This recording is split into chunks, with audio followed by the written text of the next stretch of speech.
Live from the 607, it's the Ocho Duro Parlay Hour, where we're talking everything going on in the world of sports. Join in the conversation on social media with the hashtag ODPH, because here we go. Instead of looking deep inside, every word I have to say, keep it simple. Welcome to an all-new edition of the ODPH podcast. What is happening, everybody? Thank you so much for joining us this week. My name is Ken M. Joining me in studio, as always, you know him. He's the co-host, statistician to the stars. His name is Padawan J. Oh, let me talk to you. And boy, we have a lot to talk about in the land of sports. It's a very, very busy week on the NFL side of things. The pro wrestling world is taking off. There's a lot to go over, so we are definitely going to jump right into it. And then after the show, we want to communicate with everybody about the topics we're talking about. So, Pat, where does everybody go? ODPHpodcast.com. Social media links are all on the front page, but we will give a little bit of a disclaimer. If you really want to get a hold of us, Twitter will not be the place. Yeah. So make sure to hit us up on Blue Sky, Threads, Instagram, Facebook. We will be there. We will be chatting up with everybody. But unfortunately, we're taking a little hiatus from X. For YPad reasons. If you've been not living under a rock the last, what would you say, 48 hours? Yeah. You know. And that's all we're going to say about that, because we were getting messaged why we've been so quiet on the socials there. So just giving everybody a heads up, that's why it's in the liner notes. And that's why you should find it, wherever you go on the website, because we do answer everybody when we get a message about the topics we're talking about. Speaking of the topics, you can also check out the blog section, where we're always dropping reviews left and right. The TeePublic store, which has always got something going on there. The classified section, which has friends of the show such as 305 Podcast, Dragon Master Games, Nerd Initiative, and many, many more. The directory. Pat, how many providers are we on? We are on 554,531. Statisticians and stars for a reason, and your source is? Trust me, bro. Exactly. So wherever you're listening to the ODPH on, first and foremost, we definitely appreciate it. Leave us a review on your favorite podcatcher. It helps the algorithm and gets more people listening to the parlay of topics. Last but certainly not least, check out the music section, which has such great musicians as Brian Wolf and the Howlers, which, word has it, new single on the way. Ooh. So will we get it? That's the question right now. I know he's been busy in the recording studio. Yes. So we'll definitely have to keep an ear out for that. Also, whatever is going on with Tom Jolu, Second Studer, Floodlands, Shout at the Robots. Basically, if it's anything and everything from the ODPH, you can find it at odphpodcast.com. And that being said, let's start the show. Yeah. Because we have to dive into a crazy divisional weekend. Good Lord. In the NFL. So, Pat, kick us off. So, as we always do for the NFL playoffs, we're not showing bias. We're not showing favoritism. We are going in the order the games were played. Correct. Starting with the first game on Saturday, it was the Kansas City Chiefs taking on the Houston Texans. And you had the Kansas City Chiefs win by the final score of 23-14. Patrick Mahomes, 16-25, 177 yards, 1 touchdown, no interceptions. C.J. Stroud, 19 of 28, 245 yards passing, no touchdowns or interceptions. Joe Mixon, 18 of 88, 18 carries, 88 yards, I should say, with just 1 touchdown. Kareem Hunt led the way for Kansas City with 8 carries, 44 yards, 1 touchdown. For Kansas City, it was who else? Travis Kelce. 7 catches, 117 yards receiving, just 1 touchdown. And for Houston, it was Nico Collins, 5 catches, 81 yards, and no touchdowns. Well, Kansas City at home is nearly unbeatable. It is a situation where you need to have your A game, and this is going to be a theme that goes on throughout this recap of the weekend. You can't make mistakes. You can't make errors. You have to play a perfect game if you're going to win. And, I'm looking at the box score. I want to add to that. You also have to have an offensive line that isn't straight ass. That is true. Because I'm looking at the box score. I wanted to mention this specifically. Kansas City had 14 hits on the quarterback, and they sacked C.J. Stroud 8 times. Say what you will about Kansas City. Say what you will about the refs, because I know we're going to get to that in a little bit. Oh, yeah. But all that aside, you can't have an offensive line that collectively decided to hit the beaches early. Oh, completely. The offensive line did not do any favors. I mean, let's even talk about the kickoff where we had a fight go on the Houston sideline. Yeah. I mean, let's be honest. In terms of optics, it's not good. No. They seemed in over their heads. I think they might have let Kansas City get in their heads a little bit. Completely. And it was causing mistakes to happen. Yeah. And for a Houston offense, which looked really good throughout the season, I would say not bad. I would say, I mean, they look good. Yeah. I didn't say great, but they looked really good. Yeah. They were completely behind the 8 ball this entire game. Oh, from the get-go, yeah. Exactly. So when you started having internal fighting, and then when you're going into the game and you were implementing some good things, I mean, Joe Mixon was having a decent day. Yeah. Your defense, though, was not playing up to par. No. God, no. Patrick Mahomes was picking it apart. Granted, a lot of things were going Kansas City's way. Yeah. And they took advantage of the situation at hand. And I think that they made Houston not play Houston football. Yes. I think that they really took them out and they imposed their will, because you take a look at the stat line.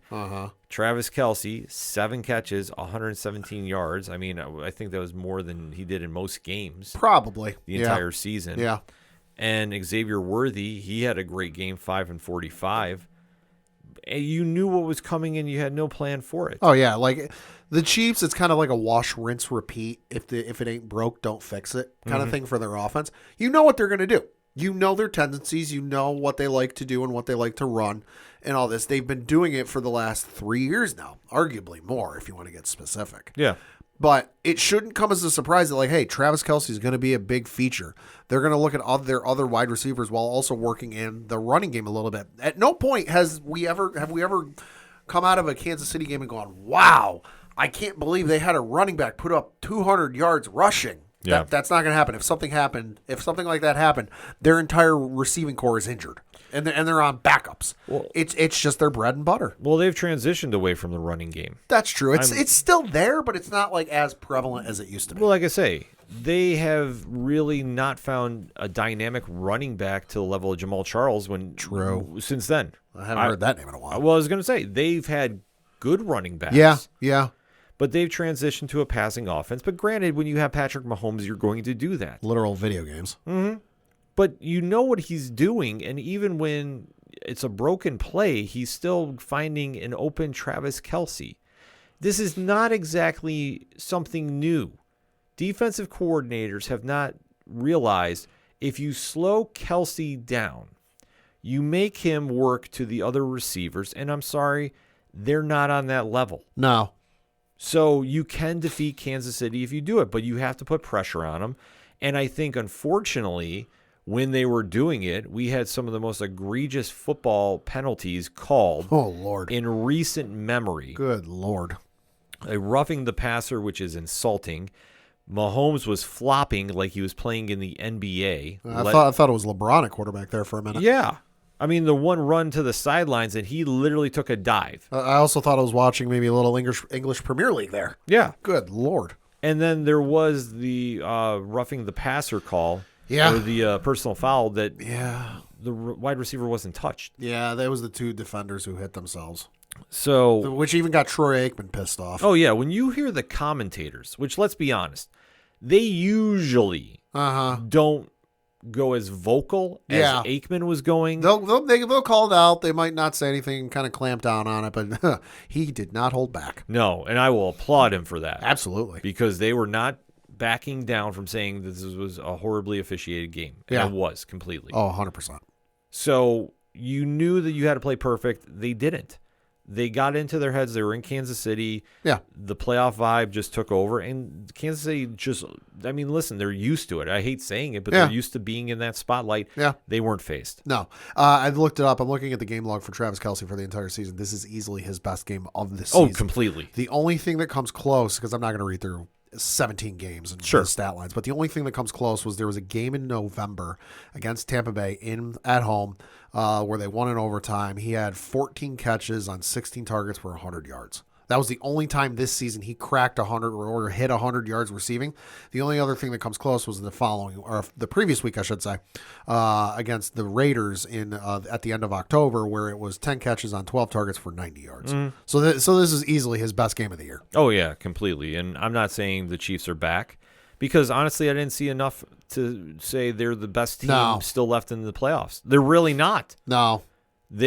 implemented their will, and for a Houston team, it proves that they're not ready for that spotlight yet, that C.J. Stroud needs more help. And you could say what you want. Well, they were without Stephon Diggs. Tank Dell. Yep, they were without key players. Yeah. Sure. But at the same time, you had Nico Collins in there. You had Dalton Schultz, who's an adequate tight end. Yeah, he's not bad. And you have Joe Mixon on the running game. Who's solid. Yeah, you had enough there as your defense did not make enough plays. And your offensive line was like a piece of wet tissue paper. Oh, completely. Like I said, the offensive line was egregious. Yeah. The fact Joe Mixon got 88 yards, I was actually astonished at. 4.9 a carry. But still, you need to have a better game against the Chiefs. So now Kansas City moves on. Houston now has more questions for the offseason, which I think they will address. Yeah, you have to figure. But the only thing I think in the short term is they do need to get better on defense. And maybe there needs to be another wide receiver in Houston. Not saying Stephon Diggs. Right. Because we know it's a one-year deal. Right. But I think that they need to take a real serious look at that offense, and they need to get some real playmakers. Or was this a case that teams finally deciphered what C.J. Stroud was all about? Steve Spagnuolo is one of the best defensive coordinators ever. This is true. So I respect the guy. I don't like him. Yeah, but that's the whole thing. He's great as a defensive coordinator. Head coach, not so much. Yeah, this is true. But in this situation, this is why he gets paid the big bucks. Kansas City moves on. And we'll get into their opponent just a little bit. This is very true. Next up on the docket is the Washington Commanders, who took on the Detroit Lions in Detroit. Didn't got to worry about weather at this game. Nice, warm 70 degrees indoors. But the Washington Commanders won by the final score of 45-31. Jaden Daniels, 22 of 31, 299 yards passing, 2 touchdowns, no interceptions.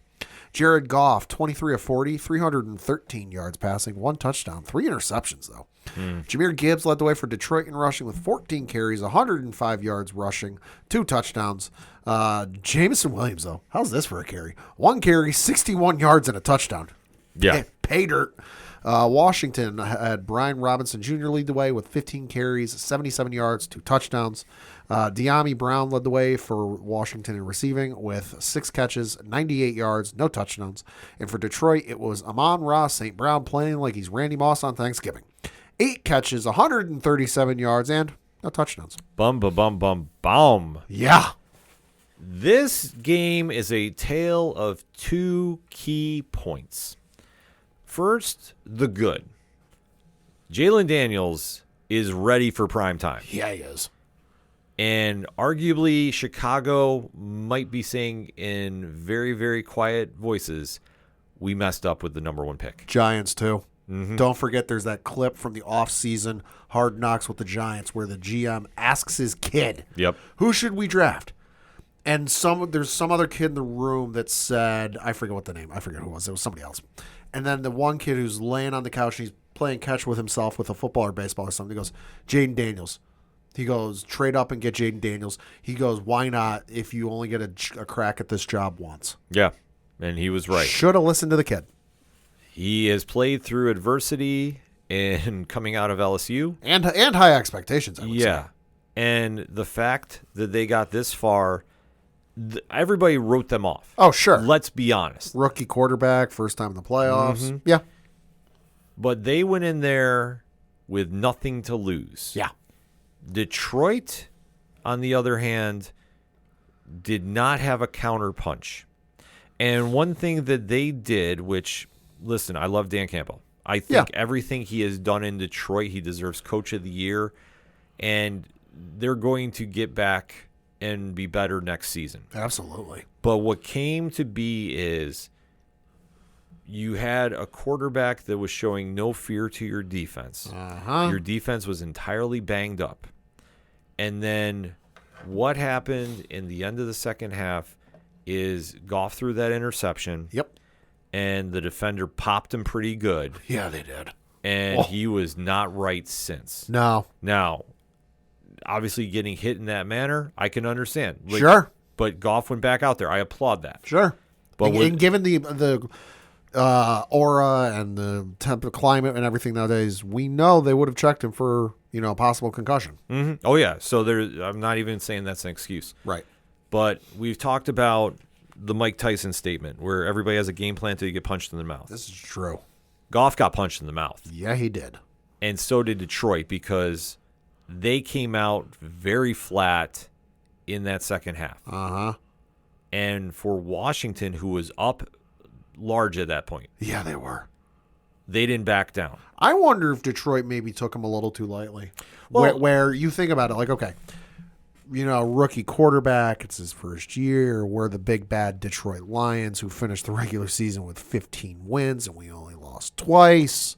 We're getting some of our key defensive players back. We're able to punch guys in the mouth, and look at what we did to Sam Darnold a couple weeks ago, and he was supposed to be the hot quarterback in the hot hand, and blah, blah. I wonder if they bought their own hype. Possibly. Listen, they're a good team. You don't win 15 games and only lose 2 by accident. This isn't Madden. No. They're obviously a very good team to have gotten to this point, but I wonder if they were maybe on social media too much. And I'm not saying that like they were spending more time on on social media than they were prepping. But I'm just wondering if they were seeing the chatter online and in the media and started to buy into it a little bit too much, that they didn't shut it out and go, hey, that's their opinion. That's great, but it don't mean a thing. I'll say this. Maybe. I mean, this is something I faulted the Buffalo Bills with. Sure. Because every time they were anointing Josh Allen MVP, this team is a Super Bowl lock, XYZ. Yeah. The Bills would go and they'd choke. They'd have a horrible game. Josh would look like he's lost. Yeah. I think maybe there is some points to be had there. But I also think it's Detroit went to the well one too many times. That's also true. Because the one thing with Dan Campbell's coaching style, it's all in or all nothing. Yep. And it works in some cases, and he's a hero. He's applauded on every kind of social media for doing it. But when it backfires, it's painful. Yeah. And I thought he went there a couple times he should not have. Yeah. Because you have to play smart in the playoffs. You have to play flawless. Uh-huh. But I think the backbreaker of them all was Washington was 4th and 2 on the 10-yard line, and they had 12 men on the field for Detroit. Yeah, that was interesting. And Tom Brady, to his credit, was screaming in the booth. 12 men, 12 men, 12 men. Yeah. Timeout. Because you need to call a timeout because you have to pay attention. That's a rookie mistake. It is. It's like too many men on the ice in hockey. Like, you're Completely. professionals. How the hell are you doing this? And especially in that situation where somebody on that coaching staff should have picked up on it. As many assistants and assistants and interns there are on that field. You're telling me there wasn't one person on that coaching staff that wasn't doing the count? There wasn't a captain on that defense that wasn't doing a count? Completely. That's the problem I have. How many times have you watched a game, not even just Buffalo, any game, and you'll see at least one guy, usually in the linebacking core, maybe even the secondary, standing there, one or two fingers, counting the number of guys on defense, and on rare occasions they'll go, uh-oh, we got too many men. Yeah. That's the whole point. Like, they needed to have somebody do that. They didn't. I don't want to say this made Detroit look like they're not ready for prime time, but it was a mental lapse at the worst time. That broke them. Yeah. Because that literally gave Washington a first down in the red zone. They punched it in right after. Yeah. And literally you could feel the air let out of the building. Oh, my God, yeah. So they had nothing to go on, and they never let up on the defensive pressure, which, listen, credit to them. Yeah, hey. Because they weren't supposed to be in this game, and they showed that they were ready to go. They did what good teams do. They played physical. They weren't afraid to get dirty when they had to, because there was a lot of plays that they could have taken off, and they didn't. Yeah. And they played with some intensity, and they wound up stealing this game, which it is an upset. It's an upset of epic proportions. Absolutely. But they went in with all the confidence in the world, and they deserve to have it. I mean, Dan Quinn did an amazing job coaching them up and getting them ready to go. Yeah. So now they've punched their ticket to the NFC Championship. Yep. Win, lose, or draw. They're in a no-lose situation because absolutely. Because hear me out when I say this. They win, they go to the Super Bowl. Yeah. They lose. Trust me, they're going to have free agents looking to go there. Oh God, yeah, you got an ownership that at least now seems like they know what the hell they're doing. Yep. And you got a team that's turning around at rapid pace. Listen, everybody had high expectations for Jaden Daniels considering the numbers he put up in college and the performances he put up in college. Mm-hmm. Nobody was expecting it at this point just to make it to the playoffs in his rookie season, let alone lead the team to 12-5 record in the NFC East, which, hey, let's face it, going into the season, we didn't think it'd be a real easy feat to do. No. But to lead your team to 12-5, make it to the playoffs, that's a win. To make it to your conference championship in your rookie year, that's a double win. The other thing I want to say is, what does this say about the NFC North that was so highly touted and highly looked upon that finished this season? Now, I'm not including Chicago in this because they didn't make the playoffs. Sure. But you look at the 3 teams that did make the playoffs, Detroit, Minnesota, and Green Bay, combined for a record of 40-11. 0-3 in the playoffs, all of them one and done. Very simple. I think the NFC is not a strong conference overall. Okay. I think that those 3 teams took some gambles and won. Sure. And I think especially you take a look at Detroit, who, I mean, they live by the sword, they die by the sword. That's true. And I think in their situation, they set a benchmark that they were ready to take risks, and it paid off. And more times than not, when it pays off, it wins. Green Bay is more in the same vein too, but they had injuries happen at the worst possible time. Yes. They went against that game against Philly, and yeah. I mean, they had no wide receiver core. No. With Minnesota, Sam Darnold came back to earth. Sam Darnold got factory reset. Yeah, and he got exposed. So yeah. You can understand those games to a degree. And I think it just proves that, that conference might not be as strong as it is, as some might think it is. Sure. I think the AFC has always been stronger in recent years. Yeah. And I think that for what they need to do in the offseason, Detroit just needs to get better on defense. Yeah. I mean, granted, they were great at the beginning of the year, but injuries caught them. Yeah. And especially, too, David Montgomery's coming back from a leg injury. Right. He did all he could. I mean, Jamar Gibbs is playing great. Yeah. But he can only do so much, and St. Brown played well too. Oh, he played out his mind. The other thing Detroit's got to do is they got to replace some of their coaches because they've lost the one to. They lost their offensive coordinator to Chicago. Yep, they lost the offensive coordinator. They lost the defensive coordinator to the Jets, and their linebacking coach is now the defensive coordinator in New England. Mm-hmm. So they're down 3 coaches. It's going to be a tough road back. I really do think that. And I know some people are probably sitting there going, "Wait, what? This team just lost 2 games this season." When you lose that much coaching, you're going to need to switch things up. Yep. Because I don't think that they are going to be as dynamic on the offensive side of the ball as they were this year. No. I think they'll be good. I think they'll contend. There's a lot of tape on that offense now. Oh, sure. But I think all those gambles that Dan Campbell took, teams are going to start picking up on. I don't think they're going to be as lucky. I mean, there was a couple plays that they tried doing flea flickers, and yeah, they tried doing some stuff at the weirdest times. But that's how they play. So I mean, when you score, you win. When you fail, I mean, listen, I love me a good flea flicker, and I love me a good razzle dazzle. Julian Edelman to Danny Amendola in the playoffs against the Ravens. Sorry, Baltimore fans. Still one of my favorite plays of all time. But there's a time and place for that. Exactly, and Campbell learned the hard way. But listen, he has nothing to hold his head down about. He put Detroit back on the map. The good coaches adapt. The bad ones keep it stat quo because, hey, what I did before worked. Yeah. So I think this offseason they'll be doing some retooling in the right way. Yeah. They'll get some players back healthy. Aiden Hutchinson, if he can play fully. That's true. I think if he was in this game, whole different story. Absolutely. But we can just talk about the offseason because Washington's got one more game. They do. And, man, it's a familiar face. Oh, boy. Giants fans, how are you feeling about this?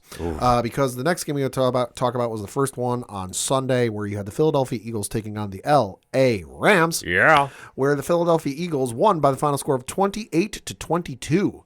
Jalen Hurts, 15-20, 128 yards passing, no touchdowns or interceptions. Matthew Stafford, 26-44, 324 yards passing, 2 touchdowns, no interceptions. Kyron Williams led the way for Los Angeles in rushing, 19 carries, 106 yards rushing, 0 touchdowns. Seriously, folks, pick that man up for fantasy next year. Thank me later. Mm-hmm. For Philadelphia, it was Saquon Barkley because, 26 carries, 205 yards rushing, 2 touchdowns. And then for Philly in receiving, it was Dallas Goedert. 4 catches, 56 yards, no touchdowns. And then for LA, it was Puka Nacua with 6 catches, 97 yards, and no touchdowns. One quick thing before we get to breaking down this game. As anyone who watched the game saw, it started off normal and then turned into a snow globe very quickly. You can now purchase, and this is true, this is verified, it's currently sold out, so we'll see if they have more. But the Eagles are selling playoff field snow from the LA Rams game. Oh, my God. Quote, this is from eagles.therealist.com. And it's the description of this item says, quote, snow collected from the end zone at Lincoln Financial Field after the Eagles playoff win over the LA Rams, packaged in insulated containers with dry ice and detailed care instructions. It was running for $50. It's currently sold out, but who knows? They might add more.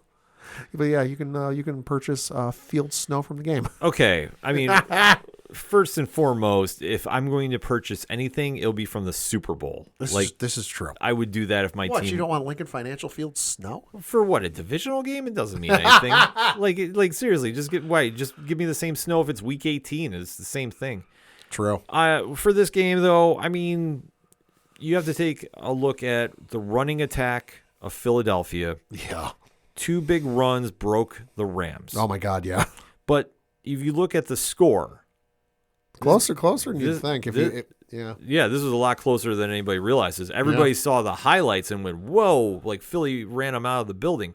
Not so much. Hey, I'll say this, Saquon looking like his Saquon from Penn State days. Oh, yeah, he definitely did. Well, he's motivated. They had a great run scheme for him. The Rams have never been really that great since Aaron Donald left against the run. True. So True. You knew you were going to be able to give him some fits. Albeit, though, they almost pulled this off, remember? That's true, especially that last drive in the fourth quarter. Yeah, which everybody is forgetting about. This is not exactly like Philly ran away with this. They ran, but they didn't run away with it. So they got a very good win. Will they do this next week? I don't think so. I think they will have some success. I don't foresee Saquon Barkley going for another 200.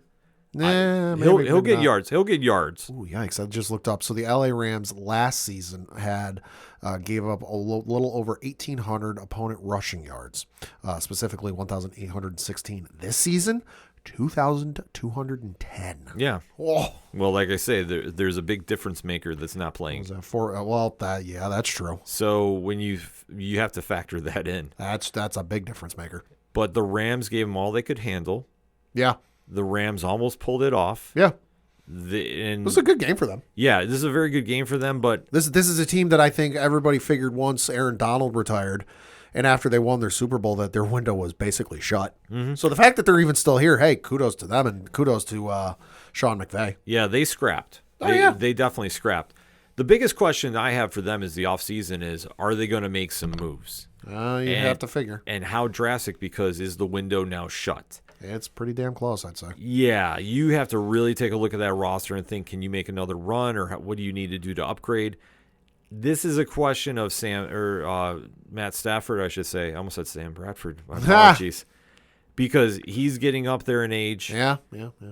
Could you dare think about trading him to a team that's on the cusp that just needs a steady quarterback? And what could you get for him? Would you have to consider that? I'm not saying you should, but I'm saying you might want to think about that. Well, it's something you definitely got to think about. I mean, I'm looking at their depth chart currently as we record, and I'm also looking at their free agent class.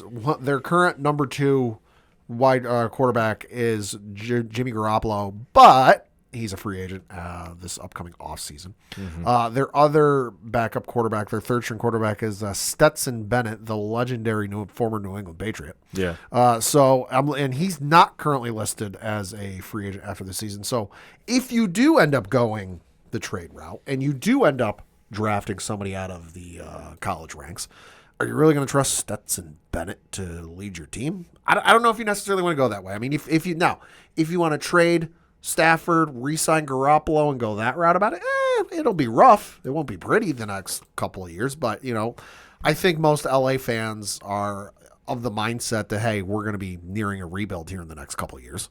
Well, I think they have to be very realistic about it. This is true. And you have to be optimistic that they'll be able to find some magic in a bottle somewhere. Yeah. I don't necessarily know. I mean, I've heard anything from Cooper Kupp might be on the trading block to Stafford. They're going to make a big move this offseason, and I think this could be an indication that they are in rebuild mode. I think they gave the Eagles all they could handle, and I think it's up to Sean McVay and the powers that be there to really put together a contender. They did play very well, but they're coming up against it. I'm looking it up. Cooper Kupp and Puka Nacua are free agents in the same year, and that's in the 2027 season. Yeah. Ooh, yikes. So that's a similar position the Bengals are in. Yeah, so I think they're going to have to really make some cap magic happen. Yep. And I think somebody's going to get moved. And I think this is going to be like a situation for a rebuild and who's the piece you want to build around. Yeah. That's where they have to look at. Yeah. On the flip side, I mean, Philadelphia, great win. Yeah. But now they're facing a divisional foe. Oh, boy. One, they've seen each other a lot of times, and then this year split the season series, one game apiece. Yeah, so that's why I say the Saquon factor will be something else. But I know we'll get into that matchup after we break down the last game. Yeah, and the last game is one that was a little near and dear to your heart. Yep. That is the Buffalo Bills. We're taking on the Baltimore Ravens up in warm, comfortable, sunny Orchard Park. I'm kidding, folks. It was freeze your butt off. Yep. To put it mildly. The Buffalo Bills won by the final score, though, 27-25. Josh Allen, 16-22, 127 yards passing, no touchdowns or interceptions. Bum. Lamar Jackson, 18-25, 254 yards passing, 2 touchdowns, 1 interception. Derrick Henry led the way for Baltimore in rushing, 16 carries, 84 yards, just 1 touchdown. James Cook led the way for Buffalo in rushing, which was 17 carries, 67 yards, no touchdowns. And then for Buffalo in receiving, it was Khalil Shakir. 6 catches, 67 yards, no touchdowns. And for Baltimore, it was Isaiah Likely, 4 catches, 73 yards, and 1 touchdown. I will let you go first to give the breakdown because I have a rant coming on. So I got to give Buffalo a little bit of credit because I did watch this game. I didn't see much of the Saturday games because I had family commitments. My niece had her second birthday on birthday party on Saturday, so I saw a little bit. I didn't see them all. Saw all of this game though, and I got to give the Buffalo front, however many you want to call it, credit because the one thing that stayed consistent through this game from start to finish. Fell off a little bit at the start of the third quarter, but Buffalo dialed it right back in. Was at no point did Lamar ever get into a rhythm. Mm-hmm. He never stayed comfortable. You remember the game last week where they were playing Pittsburgh and they ran 12 run plays in a row. You never saw that with this game. I think obviously they kept bringing it up during the game that all of these players, they had like 3-4 players that missed the first game during the season that were now back because they were back from injury. That absolutely made a difference, but I think it comes down to, Josh played a better game and the Buffalo defense stepped up more because Lamar's not Peyton Manning. Lamar's not Drew Brees. Lamar's not Tom Brady, who stands in the pocket, goes through his progressions, finds the open receiver and throws it down the field. Mm-hmm. He was running for his life, it felt like, the entire time and just couldn't get anything done and couldn't get anything going, which I think, like I said, I got to give credit to the Buffalo defense. I was very impressed. So let me just break this down in a few factors. Okay. We knew the Bills were going to have their hands full with Derrick Henry. Every team does. Every team does, and in week 3, they faced the Ravens. And like you alluded to, no Von Miller, right? No Matt Milano, correct. Bedford, I don't think played. They were missing some bodies. And Derrick Henry ran all over them like he was playing Pee-wee kids. Yep. So he went 199 yards. He went completely crazy about it. So then you take a look at the team now, and the team was healthy. Yes. Benford was back. Yep. We had Von Miller back. Milano is back. Von Miller was a monster in this game. And I will say this. I was very skeptical when they signed Von Miller for the amount of money and the amount of years. It was a lot. This is the game that paid off for it, and I am wrong about it because without him in this lineup, they don't win this game. This is true. What the Bills scheme did with McDermott and Bobby Batchick coming up is they were aggressive. This is the first time all season I've seen them really go after a quarterback Yeah. and never let Lamar, like you allude to, get into a rhythm. Yeah, no, he didn't. And the biggest thing that shocked me was they slowed down Derrick Henry badly in that first half. I want to say he only had 22 yards in that first half. He got going in the third, no question about it. But the Bills came out and punched him right back in the mouth. Now, did they get too comfortable in that third quarter? Absolutely. Because I think what happened is, to Josh Allen's credit, he played very conservative. He game managed. He didn't try going like he usually does and play Superman. He managed. And when he did this, this was a different offense than we have seen in weeks past here from the Bills. And it worked because this is, I want to say, one of the first times in recent memory that Josh Allen really looked like he trusted his teammates to take over. And he wasn't playing superhero. Exactly. He let James Cook run. Cook was having good success, not great, but good. Yeah, 17 for 67. It's not, it's not Hall of Fame worthy, but for a playoff game, it's not bad. No, but for against the Ravens, Yeah, that too. I will take that all day. He was doing shorter passes to Shakir and Mac Hollins.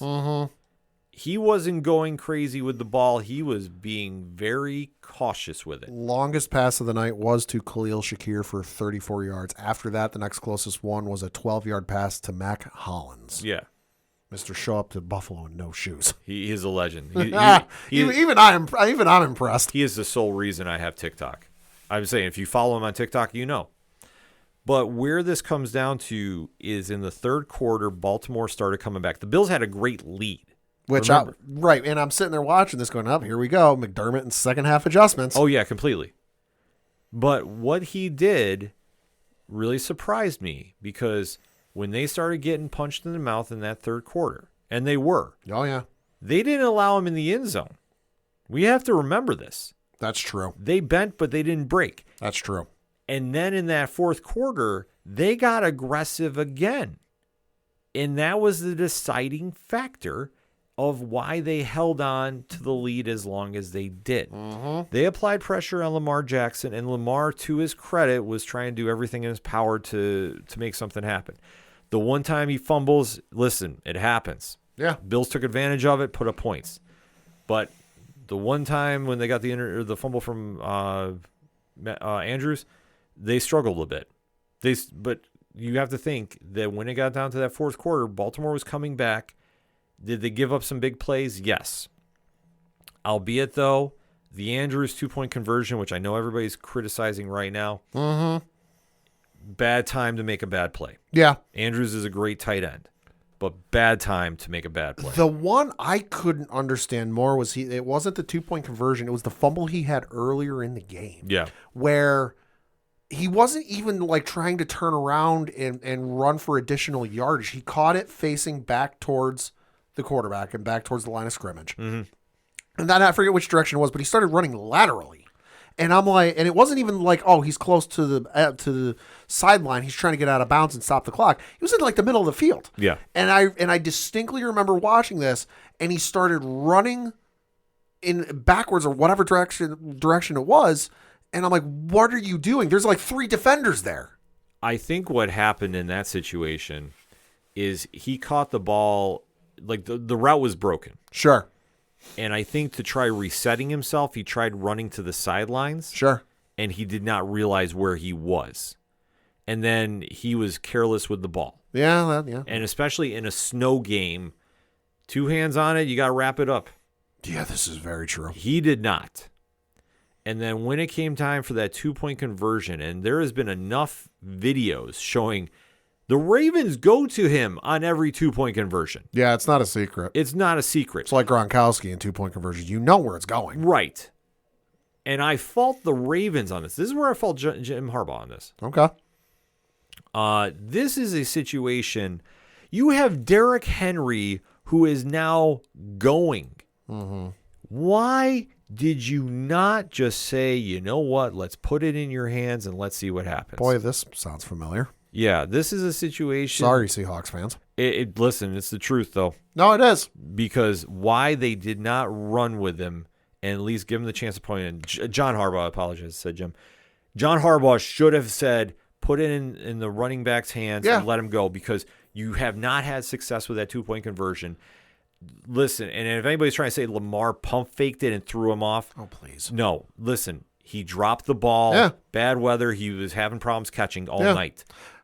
Yeah, I mean, listen, we saw it with, we saw it with the Seahawks against the Patriots in the Super Bowl. Mm-hmm. I looked it up. Derek had 21 rushing yards in the first half. He effectively doubled that within like the first 3 carries of the second half. Yeah. So it's like you said, they had him rolling in the second half. Now, is it the Derrick Henry, 200 yards roll? But no, it's still pretty. He was looking pretty goddamn effective in that second half. You're right. That's the call I would have made. That, like, listen, everyone knows we're going to go to even I knew they were going to go to Mark Andrews. I'm like, all right, it's no surprise here. Everyone loves to throw their tight end in this situation. You should have gone with Derrick Henry and punched him in the mouth. Yeah, I completely thought they should have done that, because that would have been crushing. But here's another factor that nobody's talking about. Okay. You know how much time was left on the clock there? I don't remember, no. 1:33. Oh, okay. So, in theory, the Bills would have got the ball back. They'd have to drive down the field, because I'm sure they would have been on the 20. I'm sure they would not give them a chance to run him back. They would have had to do some clock management. Yeah. Now, we will never know if Josh Allen would have pulled it off to get him at least field goal position. Sure. The only thing we know is they had 2 timeouts still left. Yep. They had a lot to work with. Yep. In my heart of hearts, I think they would have at least gotten to field goal position. Mm-hmm. But then Tyler Bass making a game-winning kick, I will not put any money on. We know how you feel about one, Sean McDermott, and 2-minute offense. Oh, exactly. That's why I think just Allen would have audibled the hell out of it. And we know how you feel about Tyler Bass kicking. For those of you who don't know, anytime Tyler Bass is kicking anything short of maybe a kickoff. No, I don't even watch that. Oh, wow. So, yeah, whenever Tyler Bass is on the field and doing his job, Ken is looking in the opposite direction. Yep. I do not watch him kick, because I literally struggle to have confidence in him. That's just my personal opinion. I like it when he proves me wrong. So sure. So I will say that. But I would think in that situation they would have got him in at least field goal position. Maybe Bass would have knocked it in. Then we're talking a different narrative. But I think for anybody that is blaming Lamar Jackson and calling him a bum, stop. The Ravens cost themselves this game, but the Bills matched them punch for punch. Yeah. And we said going into this game, this was going to be a close game. It was not going to be a runaway. It was going to be within 3 points. And it lived up to that hype, because both teams played exceptionally well. But this came down to a game of mistakes. Mm-hmm. And when it came down to the crunch time, Baltimore made more mistakes than not. I mean, let's face it. It's something Baltimore fans might not like to hear, but it's the honest-to-God truth. As somebody who watched the Patriots dominate and went up against Peyton Manning, I can't tell you how many times in the playoffs, at least 4, maybe 5.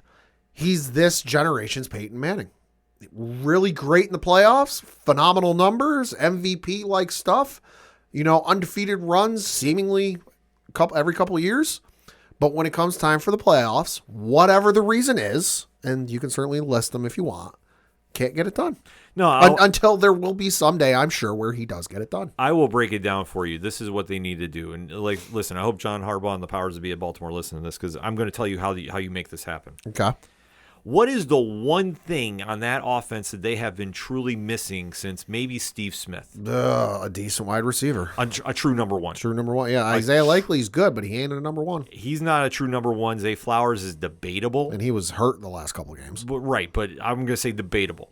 I don't see him as a true number one. No. Because you need somebody that's going to take over a game. Yeah. And if you had that paired up with Derrick Henry in that game, I think that they would have won outright.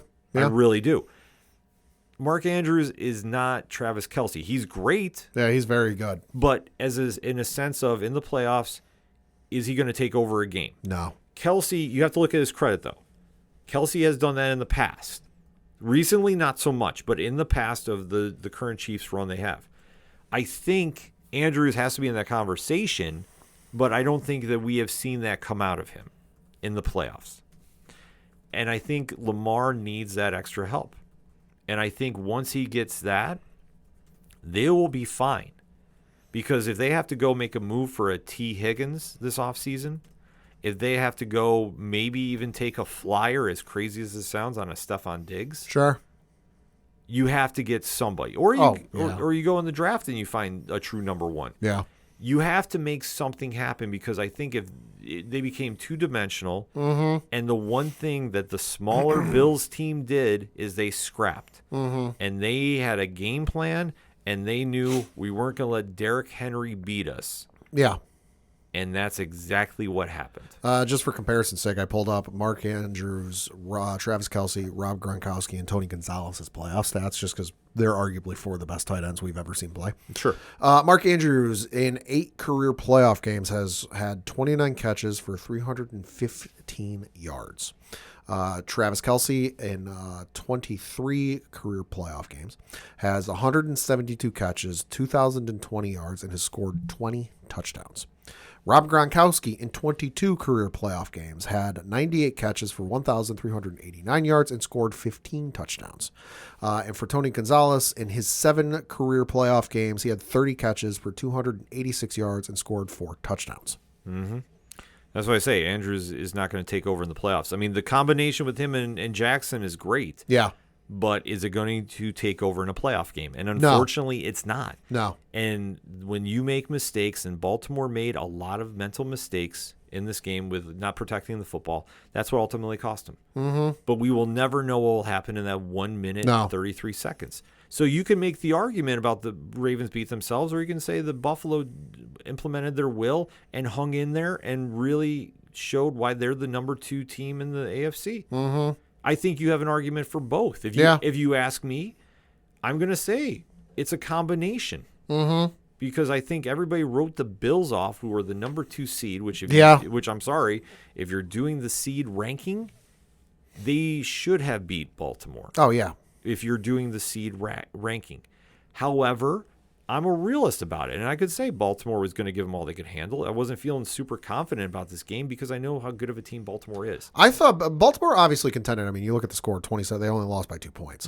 You know, but I knew pretty early Buffalo I thought was going to win, just because of the way you looked at Buffalo was playing, and then by contrast the way Baltimore was. Baltimore was on defense, and I don't mean that in the literal sense, in that like they were playing defense more than Buffalo was, but just they were seemingly trying to adjust and recover and adapt and whatever else, whereas Buffalo seemed to be playing their game plan. All right, here's these first set of plays. All right, check mark all of those off. All right, here's our next set. Check mark all of those. Where it seemed like Baltimore's like, crap, page 3 didn't work. Now we got to switch to page. Let's try page 15. Oh, half of page 15 didn't work. Let's go to page 23. Well, I think the biggest problem that they had too is all the stars aligned in Buffalo's favor. Yeah. Cold weather stadium. Oh, God, yeah. Defense finally healthy. We knew that Derrick Henry and Lamar Jackson did not play in a game, I believe, under 20 degrees. Something like that, in their careers. Something like that. So the stars aligned and it worked out. It was a scrappy win, but it's the win that I think the Bills needed. I hate saying the word team of destiny, but it feels like with this game out of the way, I said before and I'll say it again, they are literally the team to beat in the AFC. And when they face Kansas City, guess what? They're going to have a hell of a fight against them. And here we go. But let's break down the NFC Championship game first. Yep. And then I can go on that full rant. So the NFC Championship game is taking place this Sunday from Lincoln Financial Field in Philadelphia, Pennsylvania. It'll be on 3 o'clock Eastern on Fox. Currently, weather is scheduled to be partly sunny, 39 degrees, and currently the spread is Philadelphia by 6.5. Over under is 47.5. I'd say take the over on that one. I would take the over. That's just me. Then at 6:30 p.m. Eastern, roughly, it's going to be depending on if the NFC game's over by then. But roughly 6:30 p.m. on CBS and Paramount Plus. You will have the Buffalo Bills taking on the Kansas City Chiefs from Arrowhead Stadium in Kansas City, Missouri. Current weather forecast is mostly cloudy with a weather of 32 degrees. Currently, the spread is Kansas City by 2, and the over-under is 47.5. And again, I'd say take the over. Yeah, I definitely take the over there, too. I mean, let's talk about the first game. I mean, Philadelphia hosting Washington, division rivals. You know my feelings when it comes down to divisional teams. Yeah. This, throw anything out the window that you've seen. Jalen Daniels is literally playing out of his mind, and he's playing with the confidence of a seasoned veteran who's been in the playoffs before. Yes. He's willing his team into situations where they're scrapping. And for a young team that needs confidence and needs that extra push, they have tapped into it. This will be no easy game going against the Eagles because as much as the Eagles have shown flashes of brilliance, they have not looked that cohesive in quite some time. And sure, you had 2 big breakout runs against the Rams. Right. But if you take a look at how you went into the playoffs, you guys were not exactly lights out by any stretch of the imagination. I think, though, their defense is going to come in and give a lot of pressure to Daniels, and he's going to need somebody to really step up if they're going to win this game. I don't necessarily know if they have that person on the roster right now. I think this is going to be Philly's time to punch it in. I think Saquon is going to have a great game. I don't think 200 yards is in his favor, but I could see 110 and 1. And Jalen, Hurts has just he's got to play as well as he can be. He needs to be smart. He needs to go in there and manage that game. And I think as long as he does that, they will be fine. So if I have to go give my score on this one, I think this is going to be more of a high-scoring affair than we all think it's going to be, and I could see this being a 28-24 game. Okay. Listen, this is kudos to Jaden Daniels and that entire team. You know, you've overachieved for the season. You know, you've certainly exceeded, I think, everyone's expectations, including the most diehard of Commanders fans, you know, that you're even here at this point. But, you know, with, you know, the rookie inexperience comes an eventual time where the clock must strike midnight. And I think that time is now because Philadelphia's been there before. Philadelphia's got a lot of veterans, a lot of players been there before. A lot of players were with them when they went to the Super Bowl a couple of years ago. You know, and I think it's a case of, you know, you look at who Philadelphia went up against. You know, they beat Green Bay, they beat the Rams, you know, who, let's face it, Rams had 2 very good wide receivers. You know, they had a very good run game. You know, and they handled that fairly well. You know, it wasn't a dominating win, but all things considered, they handled it fairly well. I think Washington will be able to contend with them, and they'll be able to move the ball around, but I don't think they're ultimately going to be able to pull it out in the end.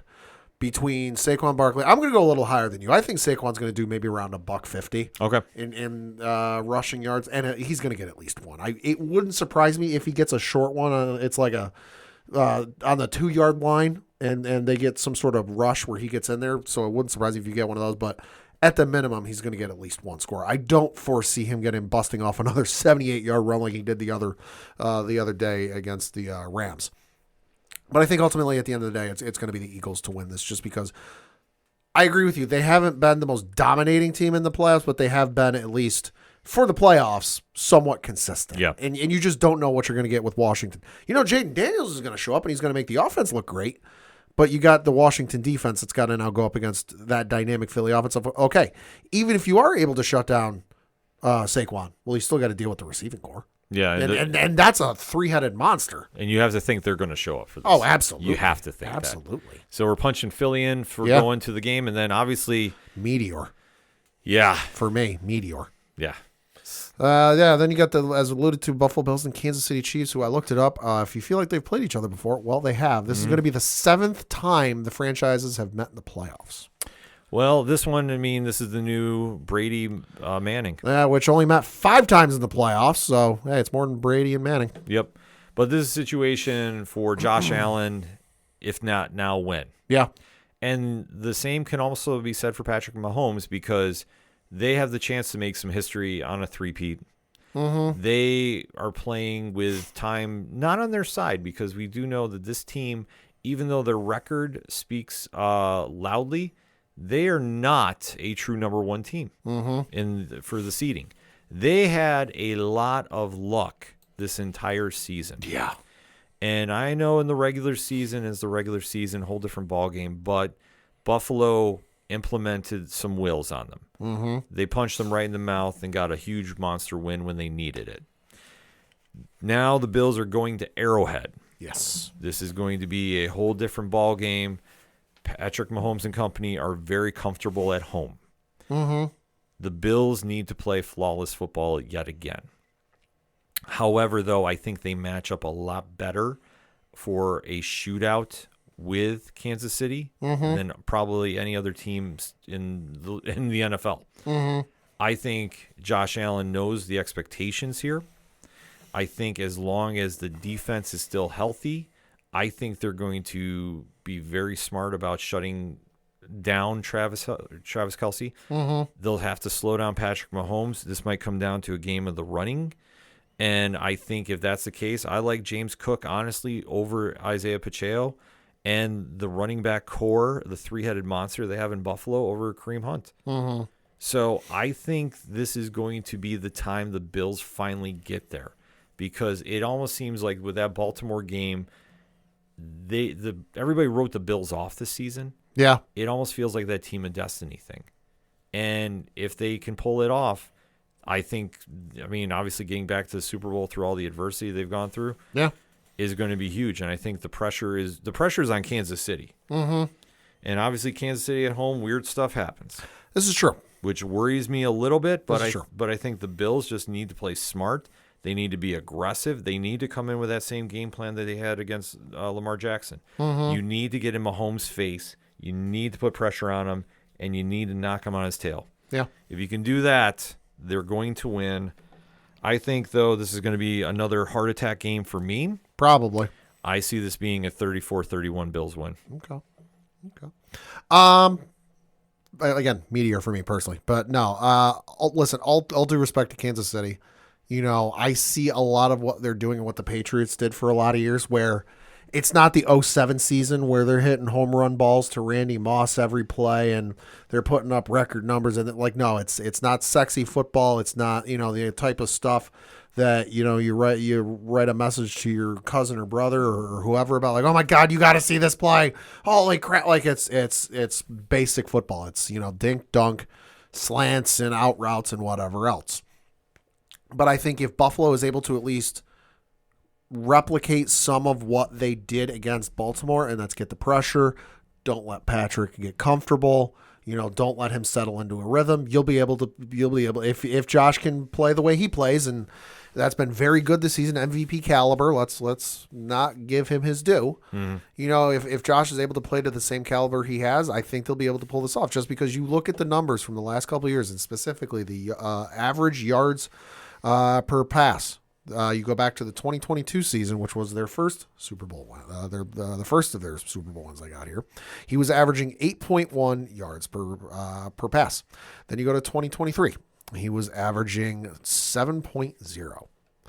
Then this year, this is all regular season, by the way. This year, 6.8. It's going down each year. Yeah. So now, obviously, you can look at he lost Tyreek Hill the 1 year and whatever else. Regardless, it's going down each year. So I think if you're able to at least put the pressure on Patrick Mahomes, don't let him settle into a rhythm, don't let him settle into what he does best, keep him on his heels, and play the smash mouth Buffalo defense you've been doing these last couple games, you'll be able to pull it off. And then I fear for my sanity, because it's going to be insane here in New York State. Yes, it will, but we'll worry about it then, because obviously I think the mission is stop Kansas City. It's like the video that's been going around from Avengers Endgame, where all the heroes are coming through the portals, and then in Captain America's place is Josh Allen's face. Yeah, that's about the truth of it. It's going to be a tough challenge. There's no question about it. Yeah. But I truly feel, though, with Buffalo, how they played the past couple of weeks, they've got a shot. Yeah, you minus the game against the Patriots, but when they've had to show up and they've been tested, they've usually came out on top. I mean, the Rams game was a good loss for them because I think the Rams are a playoff contender. But you saw what they did to Detroit. You saw what they did to Kansas City in the regular season.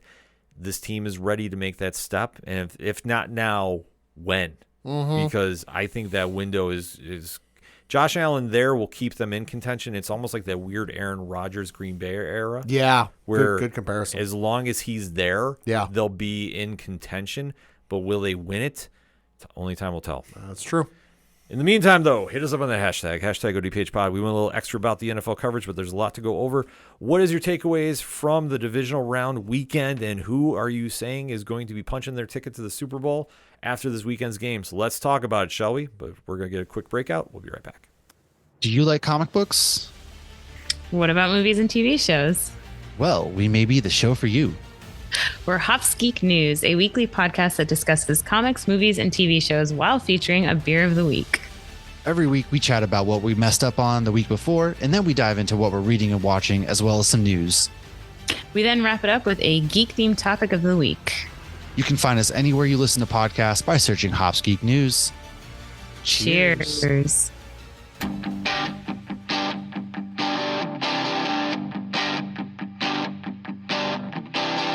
This is Tom from Tom Joe Lou, This is Matt from Sideroom Sounds. and you're listening to ODPH Podcast. Wanna go where no one knows my name, to the desert, the oceans, or the plains. 'Cause I wanna... The content you are listening to is part of the Nerd Initiative Podcast Network. For more info about the home of pop culture positivity, check out nerdinitiative.com. Coming back for the final segment on this edition of the ODPH podcast. Pad, what you got? Couple things we got to talk about. The first of which is some WWE news because they got a little bit of that loaded couple of weeks here coming up. Coming up first this Saturday at 8 o'clock Eastern, 5 o'clock Pacific. Check your local listings for your local neck of the woods. You've got the next episode of Saturday Night's Main Event coming to us from the Frost Bank Center in San Antonio, Texas. Charles Barkley not in attendance for obvious reasons. If you know, you know. Yep. But the card is scheduled to go on as such. We should note that the card does sound like it's going to be on YouTube and most other international markets. Again, check your local listings for where it's going to be in your area. First match we got to talk about, though, is a singles match for the Women's World Championship. Short notice on this one, but should be good. Rhea Ripley's defending her belt against Nia Jax. Love it. I've been really into the feud going on. Nia has used the transfer portal to get over to Monday Night Raw. So this is a great matchup for Rhea Ripley to buy some time to the Royal Rumble. I don't think we're going to have a belt change here, but this is going to be a great match. No, I fully anticipate, just because this is like one of those mixed shows. It's not like brand exclusive type of deals. I think it's going to stay with Rhea, and I think we're going to get a little bit of interference from on Tiffy time. Just a little bit of a come up and some retribution or something just to really mess with her. Okay. Next up in a singles match and reinforce damn near everything for this one, Braun Strowman's taking on Jacob Fatu. Oh, my God. Give this to me. Give this to me. Boss fight, and I am here for it. Jacob Fatu all day because I love you, Solo. Oh, my God, yeah. Oh, you can Yeah. never go wrong against him. Listen, my wife is a big Braun Strowman fan, but I can't go against Jacob Fatu at this point. No, Simone Werewolf all day. Next up is a singles match for the WWE Intercontinental Championship. And again, lock down your furniture, folks, because the things are going to get hit hard in this one. You've got Braun Breaker defending his belt against Sheamus. You know, there's part of me that wonders, would they do a title change here? It's the one belt Sheamus has not won in his illustrious career. Exactly. And if you really want to drive in some people to tune in, this is a match to do it. I think they might do it. I think they might. They've been hyping it and kind of teasing it for long enough, and I'm not talking like with this specific match, but just in general, the last, 2 years? Yeah. How Sheamus has won the Money in the Bank. He's won the Royal Rumble. He's won the tag belts. He's won, the WWE Championship. He's won the U.S. Championship. He's won every accolade in WWE that you can, except for the Intercontinental Championship. And he even brought it up on Monday Night Raw backstage in an interview segment. They've been talking about this, and I feel like normally, under normal circumstances, the time to do this would be WrestleMania.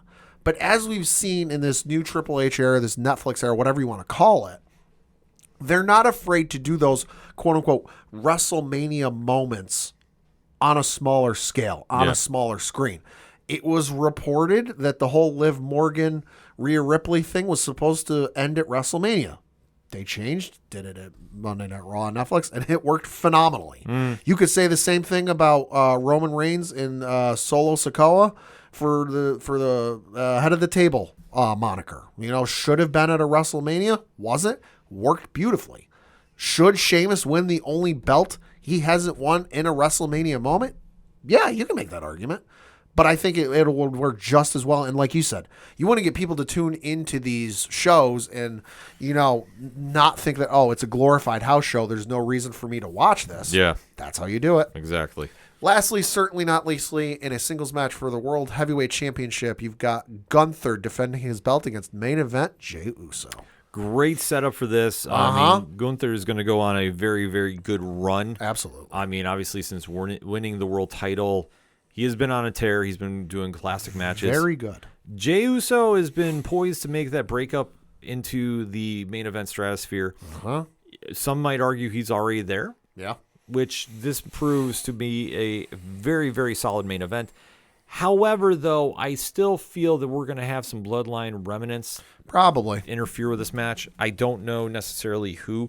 Would we have a Hikuleo sighting? Ooh. Would this be Tama Tonga? Ooh. Would this be Solo Sikoa himself? Could be. I don't know. Transfer portal, as far as we know, is still open. Exactly. So that being said, I don't think we're going to see a title change here. No, I don't either. I think it'd be huge if they did. As much as I want Jay to win, a main belt, be it, Cody's belt or Gunther's belt, I don't see it happening here. Yeah, I don't see it happening here. It's too short notice. It hasn't really been built up enough other than he talked his way into it, 2 weeks ago now? Mm-hmm. Something like that? Yeah. It'll be a good match.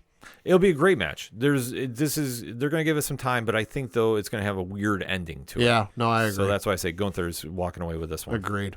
Then we got to talk a little bit of Royal Rumble news because the Royal Rumble is emanating from Lucas Oil Stadium in Indianapolis, Indiana. Not this weekend. That's Saturday night's main event. That's next weekend. Don't know too much about what's going on for the matches other than, hey, we got Kevin Owens taking on Cody Rhodes in a ladder match for the undisputed WWE Championship, where we do know both the undisputed and the Winged Eagle Championship belt, that's the one Kevin Owens is currently carrying around, will be suspended above the ring.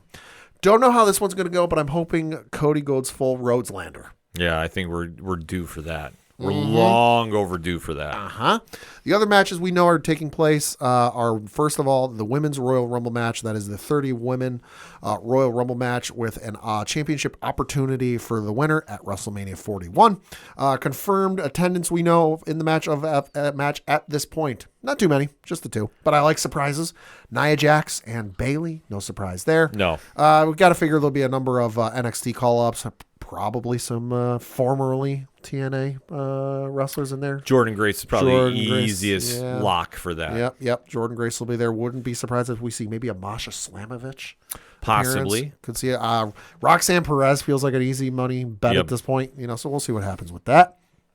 Then you've got the men's Royal Rumble match, which again is a 30-man Royal Rumble match for a World Championship match at WrestleMania 41. A couple more participants announced for this one. First, I'm going in order of the date they were announced. The first of which was L.A. Knight. Yeah.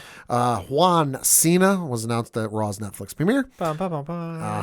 CM Punk and Jey Uso.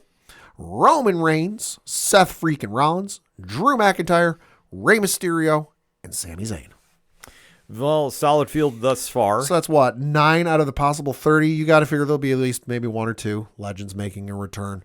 You got to figure Joe Hendry will show up as TNA champion. I really hope that one. 2, I would love to see just for, the fun and the pop. Trick Williams. Yeah. Because the entirety of Lucas Oil Stadium chanting "whoop that trick" is something I need to hear in my life. The other one I want to see just because I want to see people get wrecked and destroyed. Oba Femi. Yeah, I don't think we'll see Oba. Okay. I would love to see Oba. Don't get me wrong. I just want him to face off against Braun. Okay. Or him against Jacob Fatu. That triple threat mania. I just want them in the middle of the ring just facing off.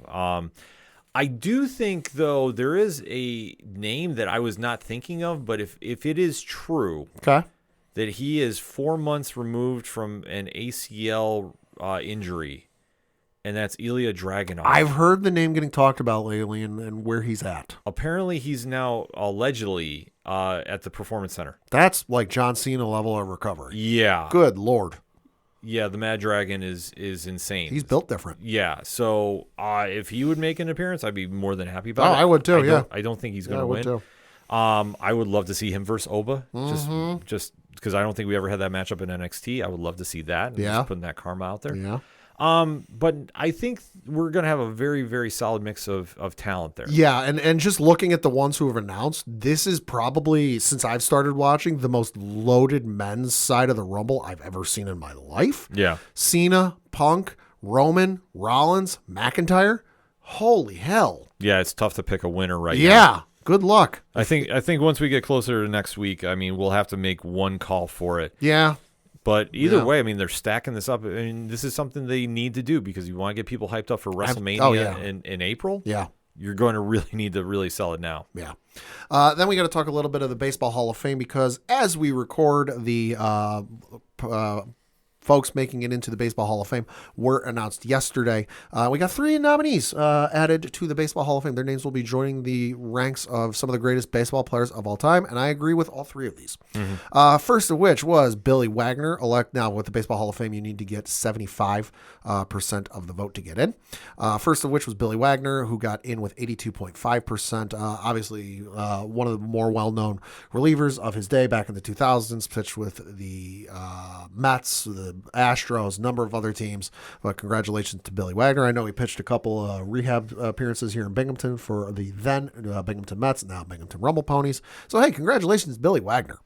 Next up is one Costin Charles Sabathia, elected on his first ballot with 86.8% of the vote. Obviously pitched for the Indians, the Brewers, and the Yankees.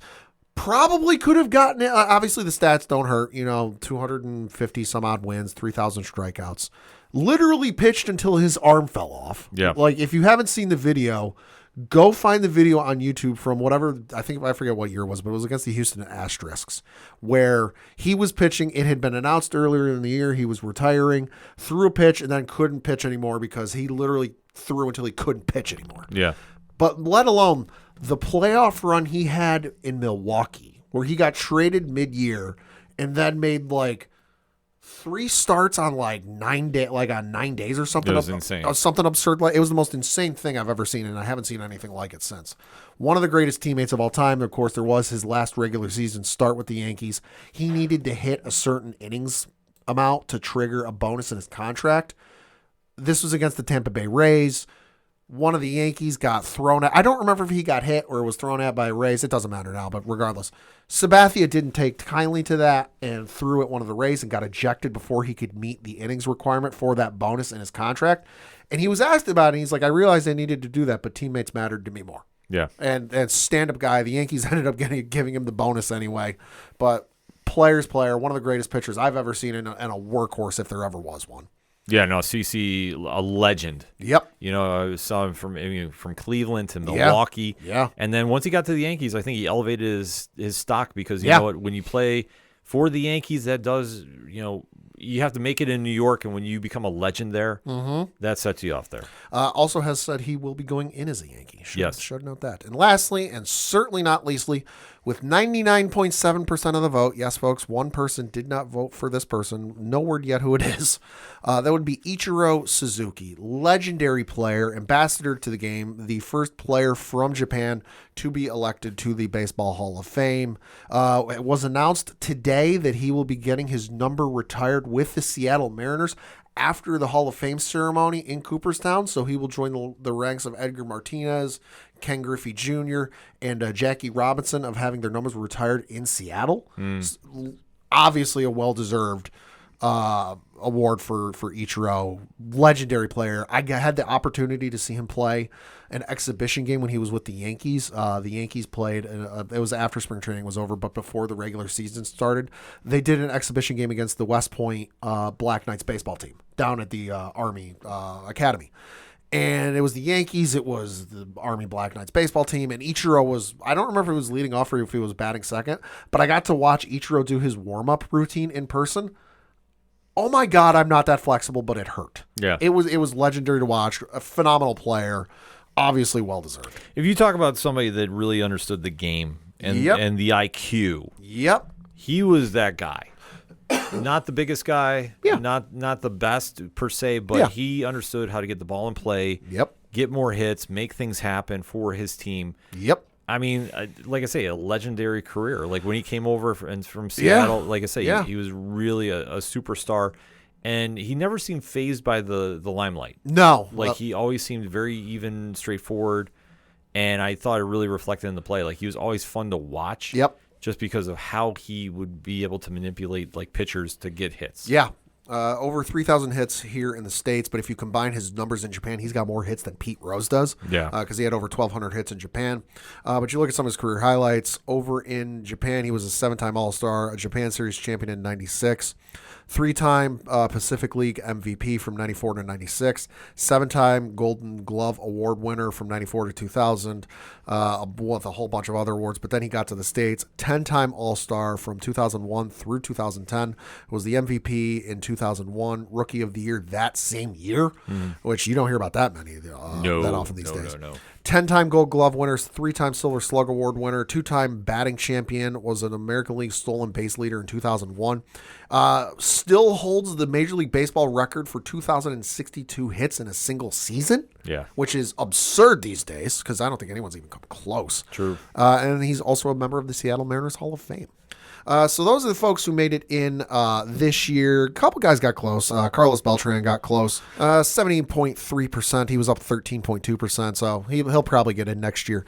Andrew Jones also close. 66.2%. So he might get in next year. Next year's going to be real interesting, to say the least. Yeah, definitely. Some other notable names: Chase Utley, 39.8%. Alex Rodriguez, 37.1%. Manny Ramirez, 34.3%. Chase Utley actually went up to 11%. So maybe a couple years. Who knows? He's only in his second year, so he's still got another 8 years on the ballot. So we'll see. But then Andy Pettitte actually got a big bump, 27.9%, but he was up 14.4%. So maybe we'll see. I mean, maybe I'm not holding breath on it. The interesting one's going to be Felix Hernandez. Doesn't have the greatest numbers. Statistics darling if there ever was one. Yeah. 20.6%. Only his first year, though. So, we'll see what happens. A couple guys dropped off the ballot, though. Ian Kinsler, Russell Martin, Brian McCann, Troy Tulowitzki, Curtis Granderson, Adam Jones, Carlos Gonzalez, Hanley Ramirez, Fernando Rodney, and Ben Zobrist. All of them finished under 5%, which if you finish 5% or under, you drop off the ballot automatically. A lot of those guys, Hall of very good, but not Hall of Fame worthy. Yeah, great for their teams, but in Yeah. comparison to everybody else, Yep. it just doesn't add up. And then we got some of the notable first-time candidates for next year. Tell you what, this list I'm going to read off, I was talking about with you off air. There's one person who might make it in here, but the rest, it would not surprise me if they fall off after 2 years. So some of the notable names: Ryan Braun, Shin Soo Chu, Edwin Encarnacion, Gio Gonzalez, Howie Kendrick, Matt Kemp, Cole Hamels, Alex Gordon, Nick Markakis, Daniel Murphy, Hunter Pence, Rick Porcello, and Neil Walker. It's got to be Cole Hamels. Cole Hamels might make it in eventually. I'm not saying he's going to be a first ballot. Yeah, Hall of but Famer, out of that list, yeah. He's got the best everybody chance. else, Ryan Braun, if he didn't have the PED thing, probably would have made it in, but he's got the PED thing, so probably won't make it in now. But the rest of them, very good careers, not Hall of Fame worthy. But like I said, Beltran will probably make it in next year. The fact that Andrew Jones isn't in the Hall of Fame is absurd to me. Wins above replacement, 62.7%, 434 home runs, 1,200 RBIs. I saw some statistic years ago. I would not be able to find it now, and I don't recall what it is now. But like whatever the statistic was, it was like a defensive stat or offense stat. I forget what it was, like RBIs average something. Where if you put all time where he is with that statistic, he's surrounded by Hall of Famers, and he played in the steroid era. Phenomenal player. So the fact he's not in there, crime against all of baseball. Well, I mean, the Hall of Fame voting, in my opinion, is always just it's a crapshoot. Yeah. I mean, the fact that Ichiro wasn't a unanimous vote, the fact that Jeter wasn't, and how The only one that's ever been is Mariano. Yeah. And like how some have been borderline to get in, and they have to wait till like I say, I am not a fan of the process. Yeah. Because I just think it leaves too much on the table for opinion rather than performance. Yeah. That's just how I look at it, Yeah. but, it is what it is. Lastly, certainly not least, we got some NBA news, and boy, the drama going on. Oh, my God. Saving this for last, because boy, the drama going on in South Beach. Yeah. So according to reports today, and especially from ESPN's Shams Charania, the Miami Heat are planning to suspend Jimmy Butler for 2 games. So the article on ESPN.com reads, quote, Butler missed a team flight Wednesday and had plans to join the Heat tonight, sources said. Now Miami is keeping him home from its 2-game road trip. Butler had just returned Friday from a 7-game team suspension for, quote, multiple instances of conduct detrimental to the team. Through his actions and statements, he has shown he no longer wants to be part of this team, the Heat said in a statement addressing the first suspension. Jimmy Butler and his representative have indicated that they wish to be traded. Therefore, we will listen to offers, close quote. Sources told ESPN on Friday that the Heat would like to find a deal to accommodate Butler's wishes to send him elsewhere, but to this point, a deal that satisfies what Miami is looking for, some combination of players that can help the Heat now, movable short-term salary, young players, and draft capital has not materialized. Butler is in the last of guaranteed year of his contract. He has a player option worth more than $52 million for next season, close quote. Well, oh boy. Jimmy, throughout his career, has been very outspoken. Amazing player. But when there's dissension in the ranks between a player and an organization to the level of this, something has to give. Now, I don't necessarily think Pat Riley is going to budge. No. Because he is more or less the quote-unquote godfather of the NBA Pretty executives. much, yeah. Yeah, you're not going to intimidate him. And if you're going to sit out a season, so be it. I think in this situation, Butler may have wore out his welcome. Yeah. And it's sad because I think Jimmy on the court is intense. Oh, he's phenomenal. He's probably the closest on a Jordan/Kobe mentality that we still have left in the league. Yeah, I'd agree with that. And I think with that kind of attitude, he has been known to rub people the wrong way. Yeah, not everybody agrees with it. No, but are you here to win championships or make friends? This is true. And I think in his situation, Miami, it just has not worked out for whatever reason. It just hasn't. And I think he knows that he's got maybe one great contract left to be had. Yeah, was drafted in 2011, so it's been a minute. Yeah, so that said, I don't think this is the best look for him. No, and I also kind of wonder at this point because the longest stint he's had with the team was when he was drafted by the Bulls in 2011, and he was with them through 2017. Then he was with the Minnesota Timberwolves from 2017 to 2018, Philadelphia 76ers from 2018 to 2019, and he's been with the Heat since 2019. So, we're kind of getting there where it's, a matching time length here, but once is, one thing, twice is another thing, but we're on like the third instance of this, of him wanting out of a team, and it kind of makes me wonder sometimes. Well, you have to say, what is the organization doing? I know the breakup with him in Minnesota, that was extremely messy. Yeah. Philadelphia, I thought was a perfect fit for him, but yeah, it didn't work. But it didn't work, and it depends on what side you want to take with. Sure. And I think in Miami, it was working, but I think went to the finals. Yeah, but I think the problem is you might know as a player when you hit a plateau. Sure. I think maybe he sees that with Miami, and he knows that time is not on his side. He is a veteran. I mean, Miami did make the finals that one year, and I don't think have ever gotten any better since. No, they might have even gotten worse. They haven't upgraded. They've stayed stagnant, and I think he understands that, but he's frustrated because he wants to go to a contender. Well, and he might also realize because, let me see here, 35 years old. He turns 36 in September. He's got more years behind him in the NBA than he does ahead of him, and the window, as we like to say, is closing. Yeah, so he would have to go to almost like an Oklahoma City to go on there, be a veteran to a young team. Yeah. If that's a dream setup for him. I don't think he goes out to LA. I don't think he goes Phoenix, No, Phoenix is a mess anyway. Yeah. I don't think he wants to go near there. No. Dallas would make some sense. Yeah, I could see it on paper. But at the same time, how would his personality mesh with Luka and Kyrie? Oh, I didn't even think of that. Yeah, you have to think what's the best mentality. Oh, Lord. What's the best place to go for there? I don't necessarily know because I think if you can't keep him in the East because obviously he's burned too many bridges. He's burned too many bridges. Plus, I don't think there's any top echelon team that needs him in the East. Not that I can think of anyway. No. I mean, Philly, you could argue, but I don't think he wants to go Boy, back. that'd be wild. Well, I think if anybody's going to pick up slack for Embiid and George and the struggles they've had, it would be him. I think he has to go out west. Yeah. But location of where, who needs him? I mean, you got Oklahoma, Houston, Memphis, Denver, Clippers, Lakers, and Dallas in the top 7. Yeah. Out east, it's the Cavaliers, Celtics, Knicks, Bucks, Pacers, Hawks, and Pistons in the top 7. Pacers if he was lucky, but I don't think so. Hawks maybe, but I think Bucks maybe. Well, Bucks is just a train wreck too, though. I mean, So I don't think he wants any part of that. Like I think it has to be a Western team. I mean, Houston could be an option for him. Sure.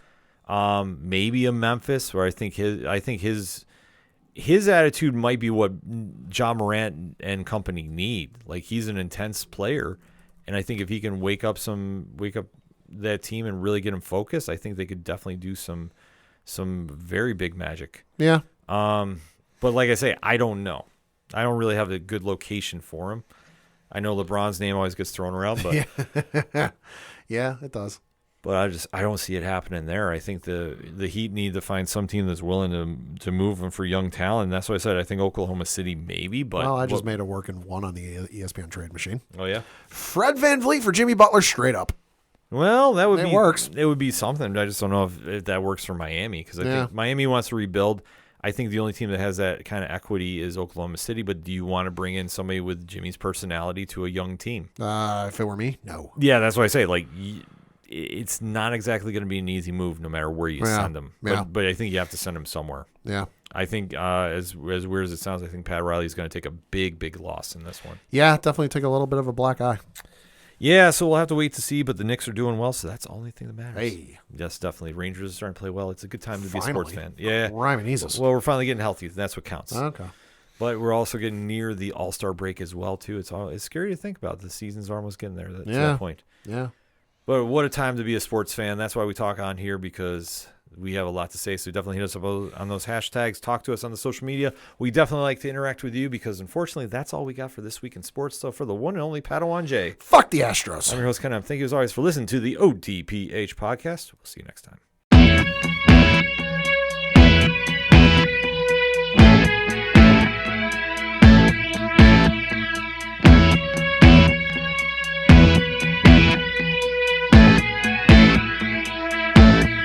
It's such waste of time, swiping left and swiping right on people you could know. 'Cause anyone who's worth a damn be worth way more than a picture could ever show. You could find the right light, find the right angle, and never find your soul. And it can feel like a losing battle, and this plot is full of holes. This modern way of finding love just makes me feel so alone. And I can't be the only one sick of staring at my phone. So look up, talk to me, a better way to spend our energy. Just look up, talk to me.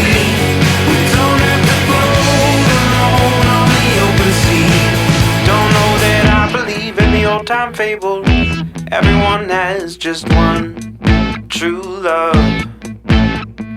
All I know is you're across this table, and you're all I'm thinking of. So look up, talk to me, a better way to spend our energy. Just look up, talk to me. We don't have to float alone on the open sea. Ooh, talk to me.